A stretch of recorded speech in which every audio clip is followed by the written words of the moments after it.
GeM TV நேயர்கள் அனைவருக்கும் வணக்கம். ரஷ்யாவுக்கும் உக்ரைனுக்கும் நடந்திருக்கிற போர் கிட்டத்தட்ட ஒரு 4 வருஷமா அடி எடுத்து வைக்க போறாங்க. 4 வருஷமா நடந்துட்டு இருக்குது.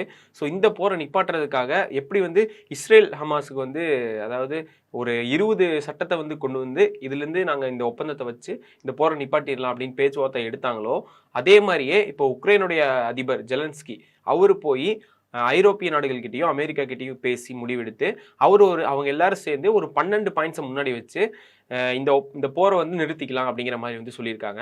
ஸோ இதுக்கு ட்ரம்ப் தான் முதல்ல இருந்து அவர் தான் இது ரெடி பண்ணார் அப்படின்னு கேட்டால் அவர் இல்லை. அவர் மேலோட்டமாக பார்த்துக்கிற மாதிரி அவருக்கு கீழே மற்ற நாடுகள் இவங்க எல்லாருமே சேர்ந்து இந்த பாயிண்ட்ஸ் ரெடி பண்ணி கொடுக்குறாங்க. இவருமே கூட சப்போர்ட்டுக்கு இருக்கிற மாதிரி தான் இதை பேசியிருக்காங்க. ஸோ இதை பேசி முடிச்சுட்டு இந்த பாயிண்ட்ஸுக்கு ஒத்துக்கணும் அப்படிங்கிற மாதிரி ரஷ்ய அதிபர்கிட்ட கேட்டிருக்காங்க. போர் நடந்துட்டு இருந்த இந்த சமயத்தில் நிறைய குழந்தைகளும் சரி, நிறைய இந்த மாதிரி பிணைய கைதிகளாக பிடிச்சி வச்சிருப்பாங்க. ஸோ அவங்க எல்லாருமே அதாவது நாடு கடத்தப்பட்ட அங்கிருந்து கொண்டுட்டு வந்த எல்லா மக்களையுமே திரும்ப ஒப்படைக்கணும், ரஷ்யா திரும்ப ஒப்படைச்சிடணும் அப்படின்னு சொல்லியிருக்காங்க. பரிமாற்றம் பண்ணிக்கக்கூடிய இப்போ அதாவது ரஷ்யாவும் பண்ணி வச்சிருக்காங்க, உக்ரைனுமே நிறைய மக்கள் பிடிச்சி வச்சிருக்காங்க. ஸோ அவங்க எல்லாருமே பரிமாற்றம் செஞ்சுக்கணும், அதாவது நீங்களுமே அனுப்பிடணும், நாங்களுமே அனுப்பிடுவோம் அப்படிங்கிறத முன் வச்சிருக்காங்க. அது மட்டும் இல்லாமல் உக்ரைனுக்குள்ள நிறைய சேதங்கள் ஏற்பட்டிருக்கு, நிறைய பொருளாதார சேதங்கள் அதிகமாகவே ஏற்பட்டிருக்கு. அது எல்லாமே ரஷ்யா பார்த்துக்கணும் அப்படிங்கிற மாதிரி சொல்லியிருக்காங்க. இந்த பாயிண்ட்ஸ் எல்லாமே பார்த்தீங்கன்னா எப்படி இருக்குது அப்படின்னு பார்த்தீங்கன்னா, உக்ரைன் தான் அவங்களுக்கு என்னென்ன தேவை இருக்கோ, என்னென்ன அவங்களுக்கு வேணுமோ அது எல்லாமே ரஷ்யா கிட்ட வச்ச மாதிரி இருக்குது. ரெண்டு பேத்துக்கும் பொதுவாக இருக்கிற மாதிரி எந்த பாயிண்ட்ஸுமே இந்த 12 பாயிண்ட்ஸில் இல்லை அப்படின்னு தான் சொல்லுவேன். இதுக்கு கண்டிப்பாக ரஷ்யா ஒத்துக்க மாட்டாங்க அப்படின்னு தான் நினைக்கிறேன். ஆல்ரெடி இந்த போர் சம்பந்தமாக பேசுறதுக்காக ரஷ்ய அதிபரும் அப்புறம் ட்ரம்ப் அவங்க 2 பேரும் பேசிக்கிற மாதிரி இருந்துச்சு, நேரில் சந்திக்கிற மாதிரி இருந்துச்சு. அதுக்கப்புறம் அதுக்கான எந்த ஒரு தகவலுமே இல்லை, அதை பற்றி பேசுறதுமே 2 பேருமே விட்டுட்டாங்க. இதுக்கு நடுவில் உக்ரைன் அதிபரும் அதுக்கப்புறம் ட்ரம்ப் இவங்க 2 பேரும் நடந்த பேச்சுவார்த்தையில் என்ன சொல்லியிருக்காங்க அப்படின்னு பார்த்தீங்கன்னா, இந்த பகுதியெலாம் எங்களுக்கு வேணும் அப்படிங்கிற மாதிரி உக்ரைன் முன் வச்சிருக்காங்க இந்த கோரிக்கை அவங்கள்ட்ட. அதாவது இந்த ஒப்பந்தத்துக்கு நாங்கள் ஓகே தான் ஒத்துக்கிறோம், இந்த மாதிரி நாங்கள் ஒரு 12 பாயிண்ட்ஸ் வச்சு நாங்கள் இந்த மாதிரி ஒப்பந்தம் போடுறோம், அதுக்கு நீங்கள் அவங்ககிட்ட பேசி இது பண்ணுங்க அப்படிங்கிற மாதிரி பேச்சுவார்த்தைகள் போகும்போது எங்களுக்கு இந்த பகுதிகள்லாம் வேணும் அப்படின்னு சில பகுதிகளை சொல்லி அவர் கேட்டிருக்காரு உக்ரைனுடைய அதிபர்.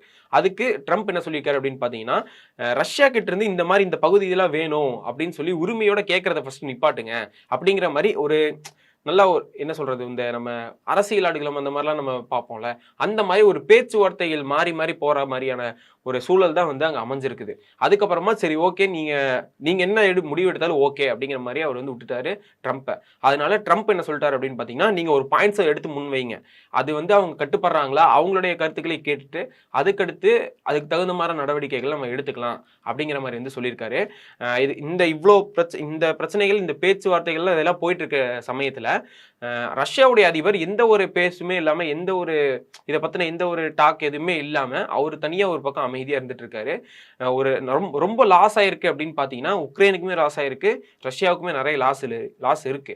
இருந்தாலுமே உக்ரைன் இந்த 12 பாயிண்ட்ஸ்ல அதிகமா கேட்கறது என்ன அப்படின்னு பாத்தீங்கன்னா, உக்ரைன்ல நடந்த தாக்குதல்ல நிறைய இடங்கள் சேதமடைஞ்சிருக்கு, எங்களுக்கு நிறைய விஷயங்கள் ரொம்பவே பொருளாதார ரீதியாக நாங்கள் நிறைய சேதமடைஞ்சிருக்கோம், ஸோ அதெல்லாமே மீட்டெடுக்க வேண்டியது ரஷ்யாவுடைய கடமை தான் அப்படிங்கிற மாதிரி சொல்லியிருக்காங்க. நிறைய இடங்கள் எங்களுக்கு கொடுத்துடணும், அதாவது ஏரியா பிரிக்கிற மாதிரி எங்களுக்கு பிரிச்சிடணும் அப்படிங்கிற மாதிரி சொல்லிட்டு இருக்காங்க. அது மட்டும் இல்லாமல் டான்பாஸ்க் அப்படிங்கிற ஒரு பகுதியை நீங்கள் புதின் கிட்ட முழுமையாக ஒப்படைச்சிடணும் அப்படிங்கிற மாதிரி ட்ரம்ப்புமே அதை முன் வச்சிருக்காரு. இதை நீங்கள் பண்ணிருங்க அப்படிங்கிற மாதிரி ரஷ்யாவுக்கு ஆதரவாக பேசுகிற மாதிரி ட்ரம்ப் பேசியிருக்காரு. ரொம்ப ஆதரவாக இல்லை, ஒரு நார்மலாக இந்த மாதிரிலாம் பண்ணுங்க அப்படிங்கிற மாதிரி இவருடைய பாயிண்ட்ஸுமே எடுத்து முன் வச்சிருக்காரு. ஏன்னா இவங்க பாயிண்ட்ஸ் கொடுத்தது எல்லாமே, இந்த 12 பாயிண்ட்ஸ் கொடுத்தது எல்லாமே பார்த்தீங்கன்னா இவங்களுக்கு சாதகமாக இருக்கிற மாதிரியும் இவங்க நாட்டை சரி பண்ணிக்கிற மாதிரியும் தான் கொடுத்துருக்காங்க. பொதுவாக ஒரு 2 ஒப்பந்தம், ஒரு 2 நாடுகளுக்கு நடுவில் இருக்கிற சண்டையை முடிக்கிறதுக்காக ஒரு ஒப்பந்தம் போடுறாங்கன்னா அது 2 நாட்டுக்குமே ஃபேவராக இருக்கிற மாதிரி தான் போடணும். அந்த நாட்டுக்கும் பாதிப்பு இல்லாமல், எந்த நஷ்டமும் இல்லாமல், ஈக்குவலாக 2 நாட்டுக்கு தான் அதிகமாக இதில் லாபம் இருக்குது அப்படிங்கிற மாதிரி இல்லாமல் 2 பேத்துக்கு ஈக்குவலாக இருக்கிற மாதிரி தான் கொடுக்கணும். ஸோ அந்த மாதிரி இல்லாமல் இந்த பாயிண்ட்ஸ் இப்படி இருக்கிறனால ட்ரம்ப் இதை முன் வச்சிருக்காரு. இந்த பகுதியை நீங்கள் அவர்கிட்ட கொடுத்துடணும் அப்படிங்கிற மாதிரி முன் வச்சிருக்காரு. இது மட்டும் இல்லாமல் இது போக நிறைய விஷயங்கள் பண்ணணும் அப்படின்னு சொல்லியிருக்காங்க. இதில் இன்னொரு மெயினான பாயிண்ட் என்ன அப்படின்னு பார்த்தீங்கன்னா, இப்போ வரையும் நிறைய தட்டுப்பாடுகள் அங்கே போயிட்டு இருக்கு. அதாவது ஒவ்வொரு ஆர்டராக போட்டிருக்காங்க எல்லா நாடுகளுமே. ரஷ்யாவுக்கு இதெல்லாம் வாங்கக்கூடாது, ரஷ்யாட்டிருந்து இந்த பொருள்கள்லாம் வாங்காதீங்க, இவ்வளோ டேக்ஸ் ஏற்றிருக்கோம் நாங்கள் ரஷ்யாவுக்கு அப்படிங்கிற மாதிரி நிறைய விஷயங்கள் அமெரிக்கா மட்டும் போடாமல் அமெரிக்காவை சார்ந்திருக்கக்கூடிய நிறைய நாடுகளுமே போட்டுட்டு தான் இருக்காங்க. ஸோ அவங்க யாருமே போட மாட்டாங்க. இந்த ஒப்பந்தம் நீங்க கையெழுத்திட்ட அடுத்த செகண்டே வந்துட்டு அடுத்த நொடியிலிருந்தே வந்துட்டு இந்த டாக்ஸ் பிரச்சனை இல்லை உங்களுக்கு போட்டிருக்க விதிகள் இது எல்லாமே வந்து இருக்காது அப்படின்னு வந்து சொல்லியிருக்காங்க. ஸோ இது முடிச்சதுக்கு அப்புறமா இந்த ரஷ்யாவுடைய அதிபர் அவரு வந்து இந்த பிரச்சனை எதுக்கு அப்படின்னு பார்த்தீங்கன்னா பொதுவாக இந்த இடத்துக்காக தான், அதாவது இப்போ பாகிஸ்தான் ஆப்கானிஸ்தான் பார்டர்ல வந்து இந்த இடத்துக்காக தான் நாங்கள் சண்டை போடுறோம் அப்படின்னு சொல்லி ஒரு பேச்சு முன் வச்சு சண்டை போட்டுருக்காங்க. அதே மாதிரி தான் இங்கேயுமே வந்து இந்த இடங்கள்லாம் வந்து ரஷ்யாவுடையது அப்படின்னு சொல்லி தான் வந்து இப்போ வந்து சண்டை போட்டுருக்காங்க இந்த 4 வருஷமா. ஸோ இந்த பிரச்சனை வந்து எப்படி ஆரம்பிச்சது அப்படிங்கிறது எல்லாத்துக்குமே தெரியும். இப்போ இது எப்படி முடிய போகுது, யாருனால முடிய போகுது அப்படிங்கிறது வந்து ஒரே குழப்பமாக தான் இருக்கு. ஏன்னா ரஷ்யாவுக்கு ஆப்போசிட்டா பேசிட்டு இருந்த ட்ரம்ப் வந்து கொஞ்சம் அப்படியே மாறி உக்ரைன் அதிபரை கொஞ்சம் ஏதோ வெளுத்துவாங்க, கொஞ்சம் ஏதோ சண்டைக்கு பேசுற மாதிரியே பேசி இது இல்லை நீங்க ரஷ்யாவுக்கும் வந்து இது பண்ணணும் அப்படிங்கிற மாதிரி அவர் பேசுறாரு. ஸோ திரும்ப வந்து ரஷ்யா கூட நட்புறவு ஆகிறதுக்காக பேசுறாரா இல்ல இந்த போரை நிறுத்தி ஆகணும் அப்படின்னு சொல்லிட்டு அவர் திரும்ப முடிவு எடுத்துட்டாரா? ஏன்னா அவருக்கே நிறைய சிக்கல்கள் இருக்கு ட்ரம்ப்புக்கு. அதனால வந்து ஓவரா தலையிடாம நான் மேற்பார்வையிடுறேன், நீங்க இந்த இதெல்லாம் போட்டுக்கோங்க, அது சரியா தவறா அப்படிங்கிற மாதிரி நான் ஒரு மேற்பார்வையிட்டுக்கிறேன் அப்படிங்கிற மாதிரி தான் வந்து சொல்லியிருக்காரு.